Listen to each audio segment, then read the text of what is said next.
Gentlemen, if your wife came up to you and the relationship was in the right stage and said, I would like to have a physically intimate encounter with you, and you go, all right, I can see why you would want that, or that would be nice. And she says, but I'm not sure which one you want. So I've made a menu of 6 different ways we could be physically intimate. was that facial expression about this or something else?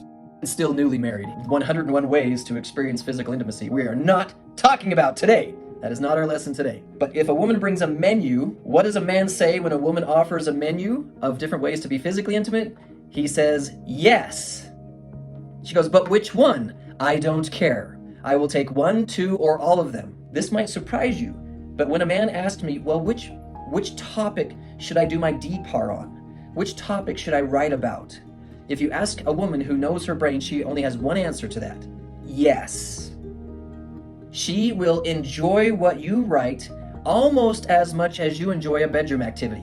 I do not know why. I am so clueless as to why this type of intimacy is so substantive of them. But every time I've taught this lesson to the women, they get pink in the cheeks. They get flushed. Their breathing starts to change. They go, oh my gosh, if my husband brought me one of those unsolicited, like he just offered it to me, that would be like if I offered him a bedroom activity. I'm all, She goes, why won't he do that? Doesn't he know what that does to my brain when he just offers me intimate information about what's going on in his head? Even if it's an amateur level, if he just offers it, like, here's my amateur marital mission statement. You're just going to expose it? You're just going to put it where I can look at it when it's naked? It's just right there naked in front of me to look at? Is that what you're going to touch it? Like you're going to get familiar with it? Yeah, isn't this you giving me you? We talk about in our vocabulary women giving themselves to their husbands. There's this concept of husbands giving themselves to their wives, but some idiot told us that had something to do with your body. Giving yourself to your wife is giving what's in here to her, where she can actually look at it and touch it and decide what to do with it. Yes, it might be scary.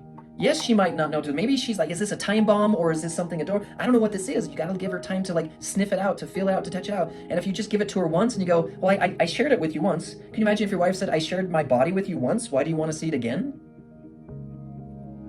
If you want intimacy to grow in your relationship, you have to share what's going on in here and invite and participate in the interaction the way you would want a woman to participate in a bedroom. You can't just say, hey, I shared that with you when we got married. It's like I told you I loved you when we got married. I'll let you know if it changes. I gave you my mission statement when we got married. I'll let you know if it changes. There's no intimacy in that. So here's how it works, brethren. Every time you can move your thoughts from your own head onto paper, especially in a conversation with God about your development, and then you let her see it. Imagine that your wife is taking the time to go and sit with God, just her and God by themselves. And she comes to him and says, I'm trying to make improvements on my marriage, and I'd like to reflect with you on how that's going. And I want to take some notes on what I got right, what I got wrong, and ways I could improve and what Satan might have been doing. And she takes some notes on that. And then she says, can you lead me to some books, to some videos, to something I could read to discover and learn? Your wife is actually trying to learn how to connect with you better on all levels. And she takes notes on that. And then she actually writes a plan for how to talk to you in a more edifying way, for how to be more uplifting and more courageous and less triggered and less reactive. And she writes a plan, and then she lets you read all of that. Can you imagine how pure gold that would be? Like how reverent and how like sacred that document would be to be exposed to that level of work inside of her head? We enjoy experiencing our wives giving themselves to us with their bodies, their minds, etc. But we're leaving them high and dry if we don't give them the same thing. So don't wonder if they want it this way, this way, this way, this way, or this way. Women want your psychological intimacy in whatever form you will give it, just like we enjoy their physical intimacy in whatever form they will give it. And I'm sad to say, guys, women get attacked on the idea that their bodies are going to be rejected, but they give us their bodies anyway. How many of us are afraid to give our thoughts and feelings to a woman because we're afraid we're going to be rejected, and we're more scared than she is? We don't give our brains and our thoughts and our feelings. Or we just say, I'm not good at it. Can you imagine if a wife says, I don't want to spend time with you in the bedroom because I'm not good at it? Guys, don't just not be good at it. Get good at it. Practice it. President Nelson gave us this perfect, easy to follow instruction manual on how to do it. Try to do something right when you act. Reflect on it. Practice writing down your reflections on your actions. Discover and take notes when you learn new ways to do something, and actually write down a plan to do it better next time.